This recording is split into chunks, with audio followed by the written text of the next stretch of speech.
500 ஆண்டுகள் பாரத மக்களின் தவம்.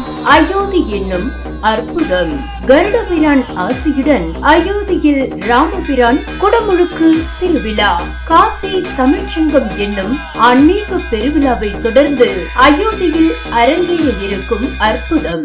ஜனவரி 22ஆம் தேதி திங்கட்கிழமை மதியம் அக்ஷபந்தன கும்பாபிஷேகம் ராமபிரானுக்கு அயோத்தியில் நடைபெறவுள்ளது. உலக பிரசித்தி பெற்ற இந்நிகழ்வில் நாமும் பங்கெடுப்போம். அன்றைய தினம் நமது இல்லங்களில் வண்ண கோலமிட்டு மாலையில் வீடுதோறும் விளக்கேற்றி நாமும் ராமபிரானை வழிபடுவோம். ஜெய் ஸ்ரீராம். பார்போற்றும் பாரத பிரதமரின் ஆன்மீக பணி சிறக்க வாழ்த்தும் மா நாராயணன், மதுரை மாநகர் மாவட்ட செயற்குழு உறுப்பினர்.